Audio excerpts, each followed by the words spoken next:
Assalamualaikum. Wilujeng patepang deui sareng Kang Dagol. Mangga ka sadayana cara ketan, cara ketan, cara ketan. Sate acan di kawitan Kang Dagol nyuhunkeun dihampunteun heula ieu. Tina samudianing kalepatan. Sareng ngahaturkeun nuhun ka anu parantos ngalaik, subscribe sareng komen ya dina channel Kang Dagol. Kiwari teh Kang Dagol bade ngawitan hiji carios anyar ya. Dina judul Tilu Jawara. Ari jejer carios nama sawarna teh ieu teh lajengan tina carios Raga Sukma anu season kadua. Mung di season kedua teh acan rengse sanaos kitu eta carios Raga Sukma season kahiji sareng season kedua teh kalawan bahasa Indonesia gitu tah. Teras deui ku pengarang teh dirobih panginten ieu kana bahasa Sunda cenah supaos nyaluyukeun ya kana dongeng Sunda gitu. Mung ari jujur jejer carios nama gitu tah neraskeun cenah tina carios sate acana upami teh mah naonnya hoyong rada ngaguluyur gitu tina cariosna nya mangga eta meureunana telanggung milih bade dirungukeun carios anu sate acana cenah dina season kahiji sareng season kadua tengahan season kadua gitu tah. Sebab season kadua ieu dilajeng kalawan bahasa Sunda. Mangga ulah nyangkolong teh kana waktos urang kawitan wae seri si Raga Sukma dina judul Tilu Jawara. Di hiji lemur anu katelahna lemur singkur si Jalu linggih di eta pakampungan. Sakumaha kauninga sate acana ieu si Jalu teh anak hiji-hijina ti bapana jeung ti inuna katelahna teh Kang Obon jeung di Uma. Tuluy dilatih tina hal ilmu kanuragan jadi jawara anu pinunjul jeung pinilih. Sanajan dina ujaring ieu carita acan katingali can katangara kumaha kamampuan jeung kahebatana ieu si Jalu teh. Anu jadi guruna si Jalu teh nyaeta katelahna teh Ki Walang. Ayeuna mah linggihna teh ngahiji we jeung inung bapana si Jalu malahan mah geus ngangken anak pituin cenah ka Mang Obon katut di Uma jeung incu pituin ka si Jalu teh. Dina hiji waktu katingali si Jalu teh ulang jentul we kahirupana jiga eueuh cahaya. Eta kaayaan teh tangtu wae katingalieun pisan ku inung jeung bapana komo ku anu jadi akina atawa guruna teh nyaeta ku Ki Walang. Dina hiji poe kabeneran Ki Walang euker aya di imah malahan mah si Jalu ge teu ka mana-mana. Ari inung bapana mah biasa we ka kebon jeung ka huma. Da kitu pakasabanana. Dina eta kasempetan Ki Walang tuluy nyarita ka si Jalu.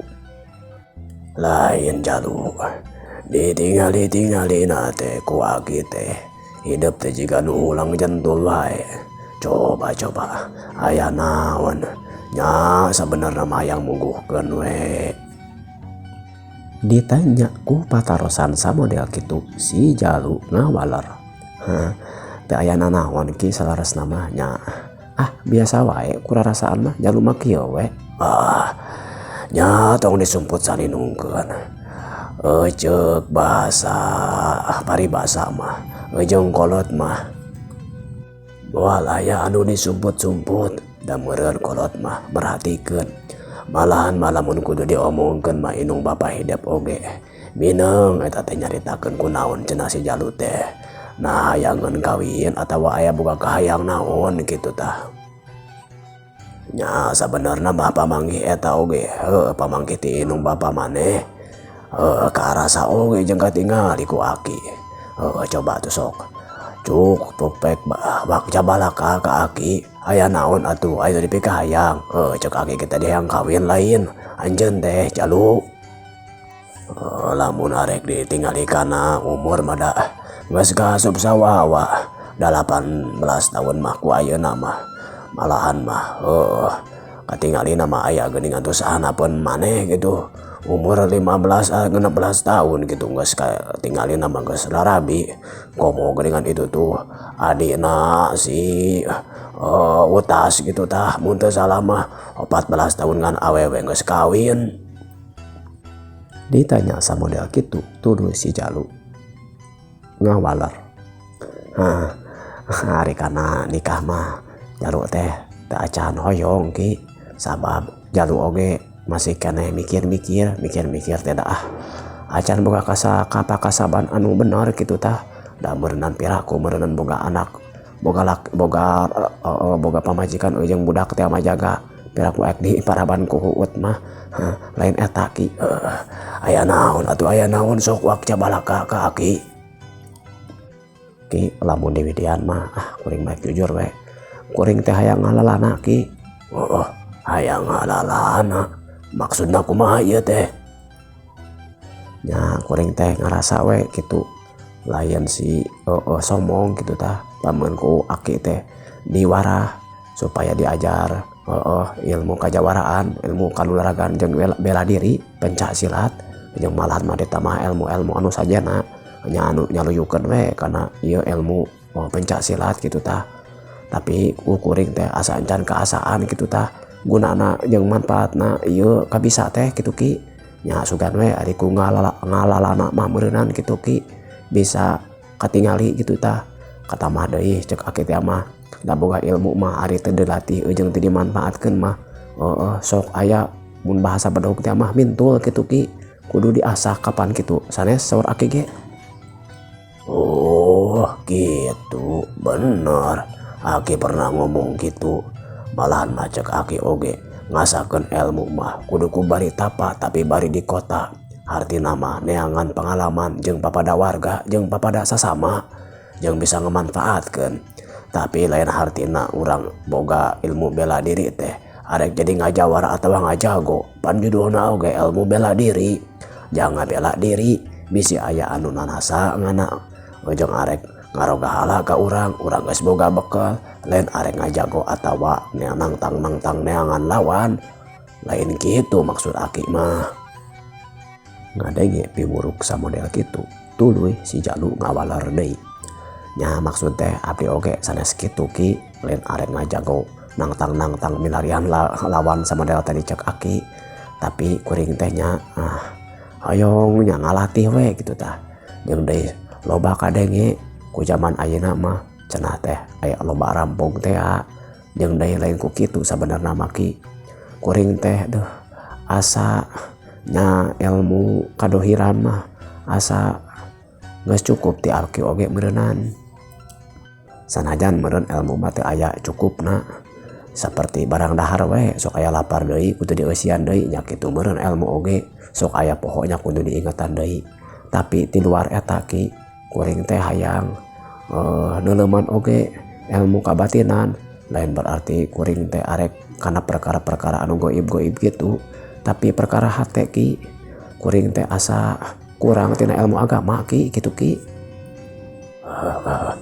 Ari maksud hidup teh naon hayang ngaji hayang diajar ilmu agama gitu maksudna tah eta ki kuring teh asa kabita gitu ki ku ngadenge katerangan ilmu agama nah jeung sugan we atuh istilahna mah aya manfaatna keur kuring ge da pasti mun ari ilmu agama mah aya manfaatna jang kahirupan kuring we kuring mah hayang menerkeun kana hirup kapan meureun saluyu oge saur aki oge pan geuningan ilmu kadohiran teh sareng ilmu kabatinan teh kudu saimbang kitu tah ilmu kaduniaan jeung kaakhiratan kudu saimbang deui supaya alus atuh ari boga kahayang kitu mah ari sugan aki mah ceuk tadi oge sugan teh hayang kawin can aya kaemutan jeung tadi ngarti sanggeus kitu mah eta kahayang si Jalu teh tuluy diwangkongkeun we cenah ka indung jeung ka bapana sakumaha anu samemehna dicaritakeun Atuh ngadenge kitu mah Inung jeung bapana si Jalu oge alias Mang Obon jeung Biuma ngartieun jeung sangga sababaraha kali ngawangkong anu bener-bener mah eta Inung bapana si Jalu ge jorojoy ngawidian jeung ngariduan malahan mah Inung nama janji cenah rek bari ngarojong ku doa. Sabab kitu geuningan ari kolot mah cek babasan teh mah leutik ku leutikna gede ku gedena nya aya boga kahayang samodel kitu nya pasti diridoan jeung didoakeun mah. Singkat carita si Jalu geus diwidian malahan mah dina hiji poe dua poe ti barang ditanya ku Mang ku Ki Walang teh si Jalu teh geus indit ti imahna miang ti kampungna isuk-isuk subuh-subuh ge geus angkat geus beberes geus menta izin menta widi ti kolot-kolotna atuh beral we si Jalu teh angkat subuh eta keneh oge. Kalawan pituduh ti anu jadi guruna nyaeta Ki Walang teh malahan oge dirojong ku Inung bapana si Jalu teh cenah arek lumampah neangan guru utama nama guru agama milarian ustad atawa ajengan anu dikira-kira daekeun mulung jadi murid kamanehanana daek ngamalkeun jeung mapatahan ka si Jalu. Muruna lempang si Jalu teh henteu kalebah kota malahan mah ngasruk we mapai-mapai lemur arek cenah neangan hiji guru anu cenah mah aya di hiji kampung anu katelahna teh disebut Kampung Pasawahan. Pernahna eta Kampung Pasawahan teh pentasna Gunung Giri Luhur. Ti lemur singkur mah aya 2 atawa 3 kampung mah anu kudu diliwatan malahan mah satuluyna bakal nyorang leuweung anu masih keneh jarang kasaba ku jelema. Sabab eta kampung teh ibaratna mah tungtung jeung tungtung patepung. Lamun arek make jalan jajahan mah meureun kudu rada nguriding. Lempang nu oge bisa lumampah leuwih dila malahan mah tika saminguna. Meureunan si Jalu teh arek motong kompas ngan kudu nyorang heula leuweung anu masih keneh jarang kasaba ku jalma. Si Jalu anu kasebut lain budak ngora anu atah sabab meureunan ari ilmu bela diri jeung ilmu pencak silat mah dina ujarin ieu carita kasebutkeun geus maher we geus ahli dina ilmu main pok mah. Atuh samang-samang sa ngadege cenah ti si bapak tukang warung yang eta leuweung teh masih keneh loba jalma anu osok megat atawa ngarampong teh si Jalu mah henteu rasa gibir henteu rasa sieun lain sombong tapi cenah hitung-hitung hayang nyoba awak we arek disorang eta leuweung teh sanajan kasebutna teh rada bahaya. Saja roning lempang manehna bari mikir tur gegerendengan we ngomong sorangan. Cak si Aki oge nya lamun aya bebeneran mah kudu dibelaan jeung lamun aya kasalahan mah kudu bisa dibenarkeun tapi lain maksud arek ngomongkeun diri nya ngan hayang nyaho we jeung deui nyoba awak sugan we atuh lamun dina bisa naon nya nandingan atawa ngaraponanana nya alhamdulillah lamun teu oge mak ngagunakeun jurus si Kijang Kancana we lumpat mangprang kitu cenah pikirna si Jalu teh. Sababaraha hajab ti lemur anu pang akhirna kumanehna di lampahan manehna geus asup we ka tengah leuweung anu masih keneh katingali aya jalan satapak mah ngan masih keneh bala ku rarambu jalan jeung rarambu leuweung. Panasna poe waktu harita henteu karasa sabab di eta jalan teh sisi-sisina masih keneh loba tatangkalan anu garede daun-daunna masih keneh nyuhan atuh sakitu panasna teh malahan mah geus lingsir panun poe teh maju ka sorenakeun teu karasa panasna malahan mah keur kitu teh hiliwir aya angin deui ngahiliwir menika karasa tiis jiga anu ngageberan ka jalma anu keur lumampah bari papanasan samodel kitu. Ari ku capek jeung ku panas mah si Jalu teh masih keneh kuat tapi ari ku lapar mah manehna teh ngarasa lapar deui cenah tah. Sabab geus liwat tengah poe manehna encan murak kana timalna anu keur subuh tadi dibekalan ku indungna teh. Ari geus ngarasa samodel kitu mah karasa beuteungna mulirit manehna teh milihan tempat anu kira-kira merenah. Katingali we di sisi jalan teh aya hiji tangkal anu ngaroyom. Pikirna si Jaluk, bangun teh genangan pisan belah dinya ya lamun kuring ngadon deureuh heula bari mau urak timal belah dinya we kitu cenah pikirna si Jaluk teh. Teu lila manehna boga pikiran kitu leumpang rada ngarandeg tuluy manehna jiga nu rada mikir jika sora-sora aya nu nalingakeun sanajan sabari diiseur jeung jiga sasaha jalma samarea kieu tapi ari hate mah jeung rasaan mah teu bisa kapalingan jika aya nu nuturkeun ieu tapi katingali nama ieu dina sora-sora nama jiga sorangan lamun rampung da moal wanian ari sorangan mah kajaba rampungna anu kahot ieu tapi dina gerak-gerikna mah duka rampung duka naon ieu jika nama pokona nama inti nama aya anu nalingakeun ieu kitu cenah pikirna si Jaluk teh. Ngarandegna ukur sagedeung manehna jiga anu api-api tuluy lempang deui we nuluykeun lampahan cenah arek muru tangkal tadi teh anu rek niat dipake ngareureuhkeun awak ngareureuhkeun kacape.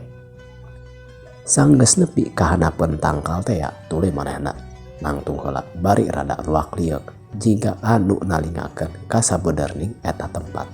Tuluy manehna nuna kana muntelanana tuluy diuk sila ipis tuluy manehanana muka kana buntelan murak arek murak cenah karena babakalan murak timal anu dibawa ti imah teh.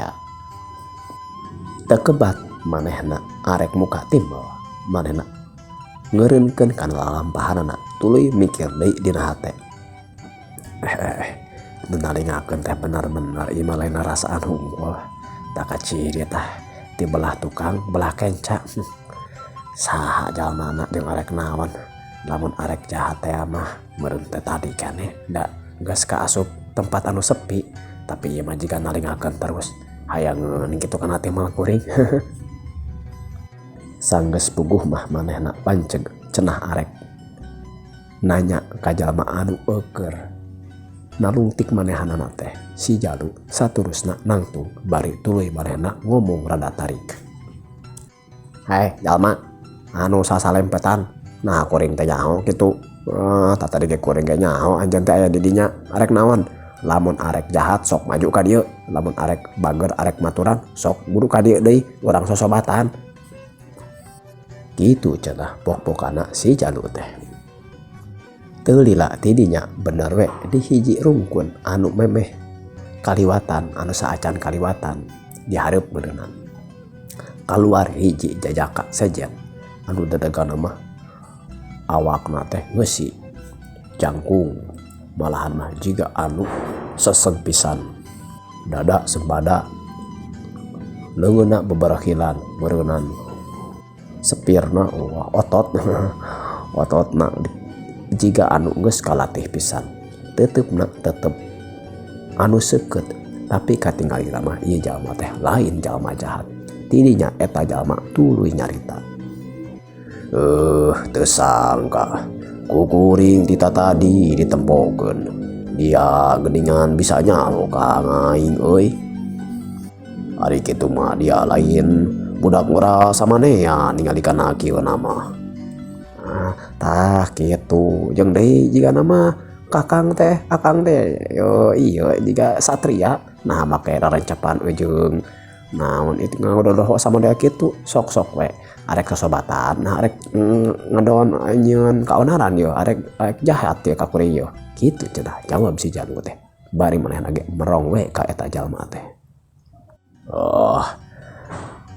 Sanajan dia nyaho apa kena kaayaan ngaing meureun ngaing kurang rikip we dina nalingakeunana tapi sakadar nyaho ngaing teh anu kakawasan di ieu tempat jadi dia lama arek liwat atawa cicing di ieu tempat kudu palitungan heula jeung ngaing Nah ya tempat anu kagungan akang gitu dah kukara-kura rasaan mah ari leuweung mah tempat anu maha kawasa ujung can aya nu miboga nanti iraha akang boga sertifikat ieu leuweung. Aduh tidak bahasana mah dia teh jika ngahina jika ngaing ya dia can nyaho ka ngaing gitu. Ku kituna kuring teh atuh hayang papanuhan hoyong uningan ka akang. Hari gitu mah atuh ka dieu urang kekenalan jeung ka ngaing urang papanuhan. Teu gugur teu angin. Eta jalma ngolah teh torojo langsung seak we nyerenteng. Luncat bari langsung we ngayunkeun kana sukuna narajang ka si Jalu. Hiuk tajongan ngarah pisan ke si Jalu. Eta tajongan saklat ku si Jalu disingkahan manehna nyingcat rada ka tukang bari ngigir ka belah kencan. Sanggeus eta tajongan tarajangan teh hentengakan kana sasaran. Eta jalma teh tuluy ngayunkeun kana pereupna ngarah pisan kana kekemplongna si Jalu. Dina gerakan anu cepet si Jalu nyingcat deui wae nyingkahan kana eta panarajang. Dua tiluk tenggelan anu ngarah kana dada ujung kana iga burung ku si Jalu tuluy disingkahan deui malahan mah seak sukuna ngalayang arek ngarah kana sirahna si Jalu tapi lep si Jalu ngelok bari tuluy ngagorentel oge nyingkahan deui kana eta panarajang si jalma. Ngarasa jurusna tuluy-tuluyan disingkahan tuluy bade tengahkan kana sasaran si jalma eta nyarita ulah cungcat kitu ulah cungcat kitu wae atuh sok laponan. Ieu mah kumaha gelut teh ayo we kikituanan. Ceuk eta jalma bari sabruk deui wae manehna ngayunkeun kana sukuna arek najong deui wae ujung ngayunkeun kana pereupna disusul deui ku pereup anu sajana nyacar tuluy-tuluyan ngarah-ngarah ka si Jalu. Si Jalu mah dina gerakan anu cepet kilak-kilekna nyingkahan panarajang eta si jalma. Sajongjonan mah tarajangan eta si jalma anu make baju kampret hideung jeung pangsi hideung deh hentengakan kana sasaran. Satuluyna geus rada capek mah tuluy manehna nangtung ngabedega bari melak cangteng. Malahan mah tuluy manehna ngomong dia ulah kitu wae lamun arek dinya wani ka di dieu sok atuh lawanan. Tadi ge panti lawanan akang teh kumaha ieu teh aku kumaha deui itu maksudna takis atau tuluy narajang ka aing gitu lah. Aduh ieu mah kalak hayu cungcat gitu. Ari gelut mah kumaha we Kang dah gelut mah teu kudu neungal wae nyingkahan panarajang oge ka asup gelut. Urang ajar ya rasakeun ieu ceuk eta jalma bari tarogas kana bedogna tuluy diulinkeun. Kilatan eta bedog anu diulin-ulin ka ciri we herangna. Tuluy sanggeus ada cukup manehna ngulinkeun kana bedogna jika adu ngabibira kalawana seak deui wae eta bedog teh tuluy diheubatkeun diserangkeun arek ngakan kana sirahna si Jalu. Nya kitu deui wae ku si Jalu rada ditakis ayeuna mah satuluyna manehna nyingcat deui wae ngahindarkeun eta serangan seak deui dicacar molangkeun ngarah kana sukuna. Ku si Jalu tuluy disingkahan mundur ngajauhan ka eta musuhna teu dibere kasempetan ku si eta jalma tuluy disusul bari terus ngubat ngabit masatkeun bedogna ka kenca jeung ka katuhu ngarah-ngarah ka si Jalu. Si Jalu tuluy-tuluyan mundur nyingcat ngahindarkeun awakna tina eta serangan bedog. Sajongjongan eta jalma teh tuluy cicing malahan mah neuteub we jiga nu amek jeung gempes pisan marahan mah ti kareng hapranjuk segala rupa. Aduh sia teh aek wani atuh hayo lawanan ka aing aek lompat-lompat ka itu sia ku aing ge moal burung teh diudag pasti diudag sia ku aing dicacag ka dieu sia. Itu ari akang ari teu beunang teh sok atuh hayo cenah arek ngadek pokok cenah arek neungeul atawa arek najong tapi atuh hayo empek tah sok tapi siana cicing ka dieu arek naon dibikeun akar naon kuring diajar ilmu bela diri atuh teu bisa ngajagaan awak sorangan mah sok atuh hayo arek mah hayo tah cek si Jalu teh bari ngasongkeun nyodorkeun awak bangun nu ngaledek pisan ngadenge jeung nempukan lalampahan si Jalu samodel kitu. Eta jalma seak deui wae langsung narajang deui bari ngangbatkeun bedogna. Sakali ieu kabeneran si Jalu teh cicing ngigireun pisan tangkal pas seak teh bedog nyeak arek ngarah pisan kana sirahna lep deui si Jalu ngelok tuluy eta bedog teh kecelek kana tangkal uget banding ku bedas eta bedog teh jero pisan asupna ngadekna meulahna kana eta si kayu si tangkal kayu teh didinya ku si Jalu hiu manehna nibandingkeun tarajangan mangrupa tajongan ngagunakeun tueur meneran pisan kana beuteungna eta jalma.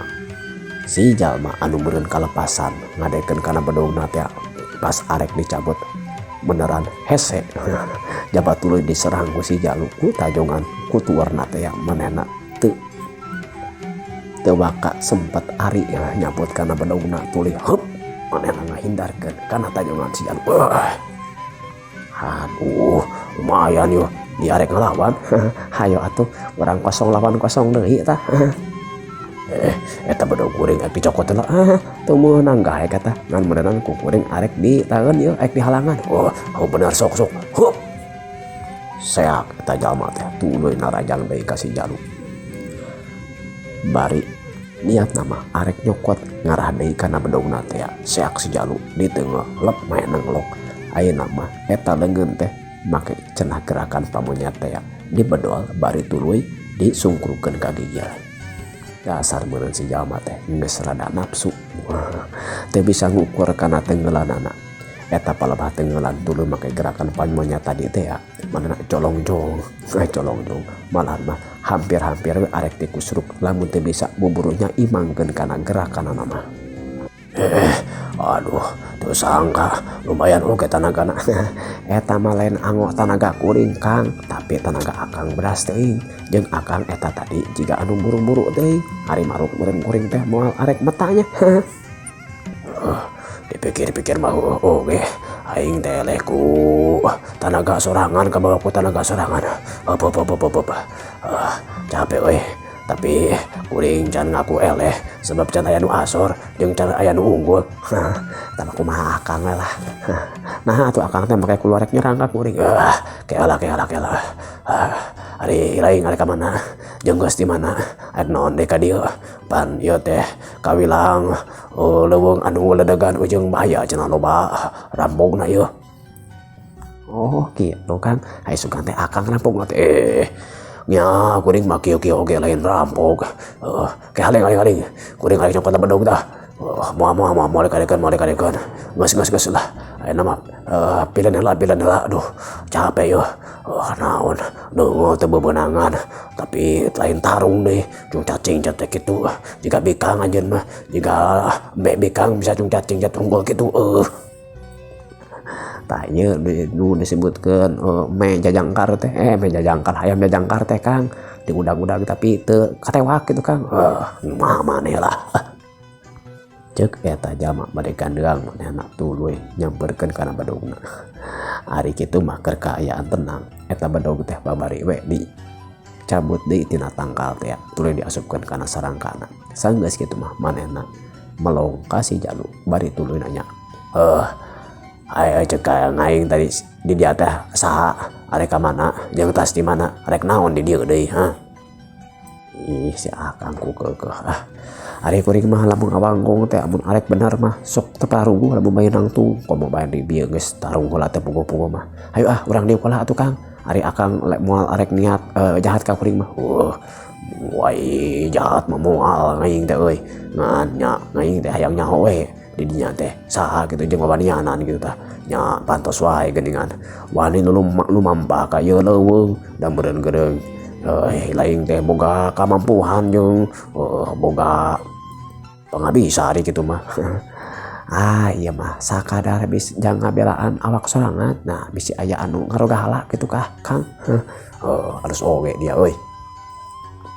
Sanggeus kitu mah si Jalu teh ngasongan kana cai. Nah Kang minum lah geus olahraga capek geus minum urang barang dahar lah gampang lah ngawangkong mah tatanya anu tadi mah kayak urang ngawangkong geus barang dahar nya aing oge euy geus dila teh dahar bener euy bawa naon eta ti moal teh bangun eusi pisan yo tah ieu aya sangu di lolontongkeun malahan mah aya goreng mujair segala rupa tah jeung samalna coba ngeunah Kang.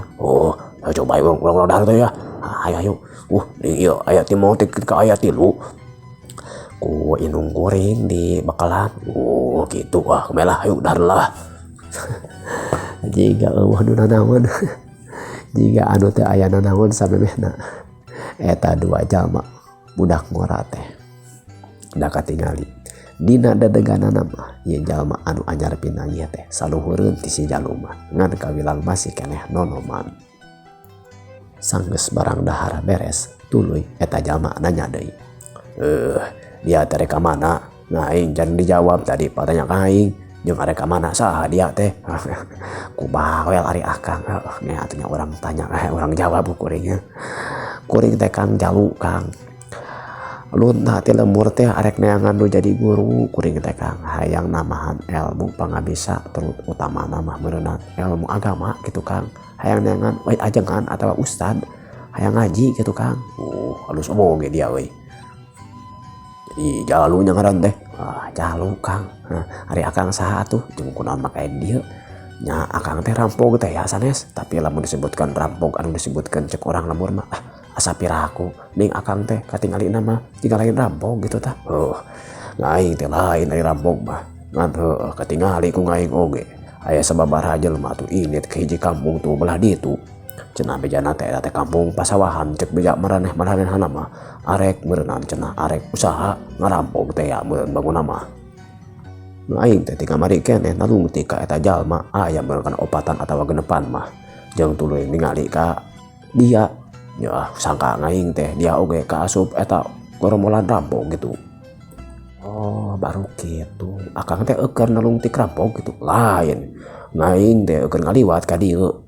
Ya ngaing oge ngadenge di kampung sebelah di belah ditu tuh cenah teh aya di kebelah leuweung ieu aya jalma anu boga pangabisa cenah nya tadi lemur pasawahan sugan we atuh nu dimaksudku dia jeung ngaing teh sarua eta jalmana eta keneh sanajan tujuanna beda dia mah hayang namahan ilmu agama lain tadi teh ari ngaing mah hayang namahan ilmu kanuragan jeung bela diri rek ngadon ngaguguru ilmu gitu tah. Gitu. Tapi ari ngaran teh saha atuh? Pan tadi kuring geus nyebutkeun ngaran kuring, ari akang saha ngaran teh? Ngaing mah sebutkeun we ngaran mah. Si Jaka lah, Jaka Petong lah euy. Waduh, Jaka Petongnya. Ari Jaka teh lalaki, ari Petong teh hideung. Hideung. Pantas dengan kulit akangna rada hideung-hideung. Ulah ngahina kitu. Hideung-hideung oke ciptaan pangeran. Dia mah bisa nyeun model kieu. Lain ngahina ngan nya kuring mah ningali we kana dengan akang anu rada hideung-hideung gitu maksud teh. Nah kuring oge teh disebutkeun bodas ike sarua we disebutkeun mah hideung we sarua. Sarua dia ge hideung ning kos ngaing. Urang-urang mah da meureunan jalma ti kampung nya wajar wae hideung mah sabab lamun teu hideung mah berarti kedul teu daek papanasan teu daek kula-kuli ka sawah. Bener teu daek barang gawe nya. Kitu pisan ka anu gatolan mah Kang. Tapi nya anu kanu bakatna hideung bari kedul mah nya hideung we bari kedul. Bener. Ulah jadi alasannya. Lain Kang. Dipikir-pikir mah urang teh geus barang dahar nya geus loba pisan ieu teh. Terus lalampahan teh kumaha? Nya ayu. Ngaing teh ari kalebah ditu cenah tu aya lemur. Nya lamun di lempangan mah cek gorombolan rampung mah lamun init ayeuna teh datang kira-kira sore cenah tah atawa meujeunna reup-reupan gitu tah. Kasih si lemur teh nya meureun lamun urang leumpang ayeuna oge nya bangunna mah sarua wae kana reup-reupan ka belah ditu. Kaasup jauh oge atunya ayana paringan oge karak arek maju ka asar ieu teh nya. Nya lamun diukur-ukur ka lemur nu belah ditu deui mah urang teh kudu kana rada peuting nepi na rada peuting ka belah ditu mah ka ukur kuring eta kuring teh ti ditu liwat teh tuh arek maju ka dieu sarua arek ka kampung pasawahan cenah bejana mah jalan dia so teh hitung-hitung motong kompas gitu Kang supaya teh jauh teuing sabab lamun ka belah ditu mah nguriling maka jalan desa mah kana bisa 2 poe atawa 3 poe na lebih jauh gitu Kang arek ka dieu mah beuneunan paling sapoe nya sapeuting lah kos ayeuna. Ya atuh ari saarah mah aya urang bareng wae. Mangga atuh Kang.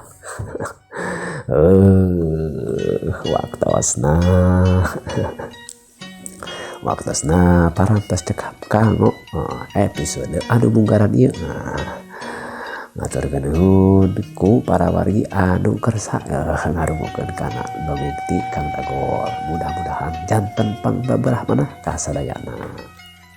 Kumaha lajengan carios Tilu Jawara cenah judulna ieu. Mangga dilajeng wae nya di episode salajengna. Wilujeng patepang deui. Permio.